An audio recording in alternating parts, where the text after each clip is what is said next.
Porque também tem uma coisa, cara, que eu acho que falta no Brasil muito. É um negócio chamado planejamento estratégico. Entendeu? Isso nós não temos, é zero planejamento estratégico, entendeu? E a China? A China tem. A China só é. A China é planejamento estratégico e de longo prazo ainda, que é uma maravilha.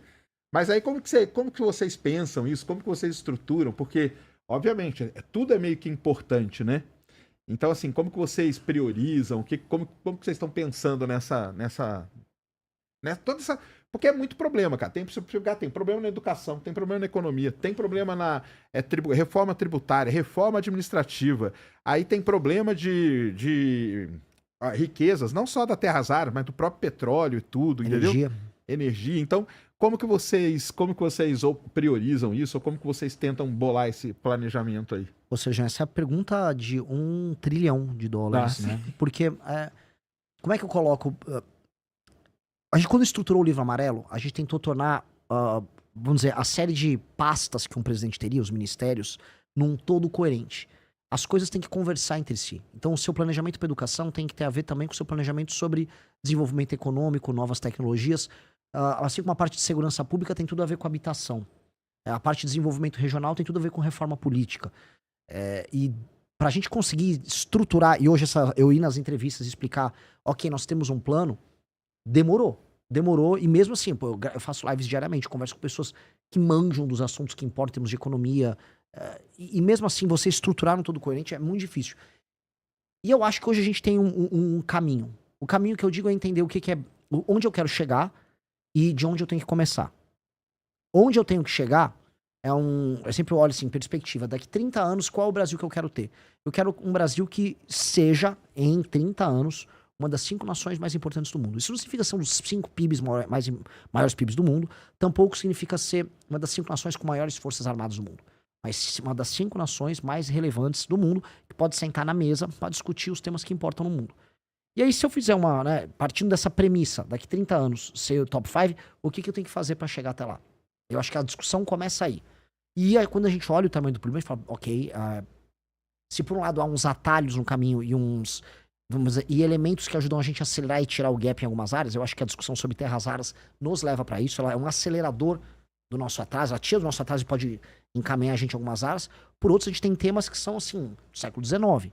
Especialmente a questão política a nossa política é uma política do século XIX mesmo, uma política patrimonialista pós-feudal, vamos colocar assim, é um coronelismo com características pré-modernas. Mas como eu estruturo isso?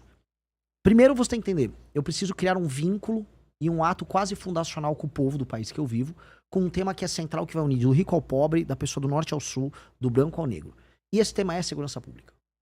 O tema é segurança pública. O assalto no Brasil, ele é muito democrático. Todo mundo já foi assaltado, de todas as classes sociais. Todo mundo viveu, vamos dizer, um ataque à sua propriedade ou à sua dignidade por conta da violência.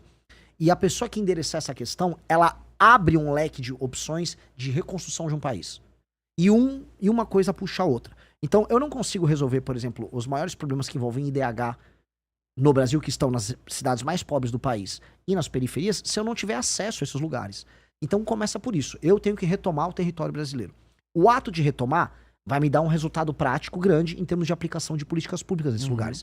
Mas ele também vai me dar um ato simbólico que ninguém está levando em consideração, de ser o primeiro presidente que olhou para esse problema e resolveu esse problema. Para andar com isso, por isso que esses temas são uma coisa muito complexa.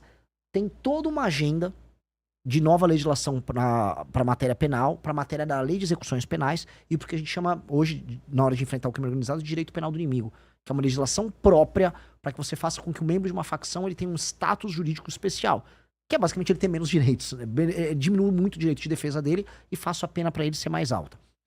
A implementação disso também tem que envolver inteligência. Então eu preciso da Polícia Federal atuando junto com o AF, eu vou precisar, por exemplo, para não deixar a droga entrar pelo Mato Grosso do Sul, eu vou precisar da FAB atuando ali. Eu vou precisar de drone também, vou precisar de monitoramento. E assim que essa droga que entrou, ela vai passar para o Mato Grosso do Sul, ela vai passar para o interior de São Paulo, eu tenho que ter inteligência para pegar uma empresa em Americana que coloca cocaína dentro de um container de café, porque tem uma densidade similar, e ela vai parar no porto sem ser detectada. Então eu tenho que pegar essas empresas no meio. Assim como eu tenho que pegar ali na Baixada Santista, tomar as favelas que estão na Baixada Santista, que o PCC usa como uma espécie de doca para montar o pacote que será exportado e retomar o Porto de Santos. Todas essas ações são ações integradas que o presidente da República tem que ter só para começar a endereçar o enfrentamento ao crime organizado. E isso vai me abrir uma série de possibilidades em termos de popularidade para, enquanto presidente da República, eu responder às outras reformas que vão precisar ser feitas já com uma legitimidade, que é um presidente que precisa entregar coisas, e entregar aí, para falar, vamos dizer, de maneira prática de uma outra área, a outra coisa mais premente, que é também urgente, que é uma reforma fiscal para ontem, que é as contas públicas no Brasil estão estourando, a relação dívida-PIB, ela tá subindo, a gente está indo para uma questão de insolvência e incapacidade de renegociar as próprias dívidas, dado que essa relação dívida-PIB está estourando, e alguém vai precisar fazer uma reforma fiscal focada em despesa colossal. Seremos nós a fazer isso. E quando eu falo aqui, eu deixo aqui, se irão sabatear os outros pré-candidatos a presidente, jogue um desafio para eles. Se eles falarem, eu tenho uma agenda fiscal também arrojada igual a do Renan tem, o Kim Kataguiri protocolou a PEC com essa reforma fiscal, ou seja, o projeto já está lá no Congresso Nacional. Pede para eles endossarem, coletar a assinatura pelos partidos deles, porque nós precisamos e essa PEC faz as desindexações, desvinculações, mexe com os privilégios, mexe também com renúncias fiscais zilhardárias que existem para inúmeros setores no Brasil. E aí a gente anda com a questão econômica que vai me permitir reduzir os juros. Reduzindo juros, eu também reduzo os gastos do governo, porque no fundo a rolagem da dívida é ligada a isso, e me permite ter espaço discricionário para investimento. Que aí eu posso discutir coisas legais com o Serjão, pro Serjão não querer pegar o avião e ir embora. Porque no fundo é isso. Um país que não tem capacidade de investir é um país que não tem capacidade de imaginar e sonhar coisas diferentes. Não adianta, que adianta falar, eu vou fazer foguete, tá? Tem dinheiro para fazer uma estrada ligando Alcântara com seus quilombolas a algum lugar? Não tem. Não tem dinheiro para nada.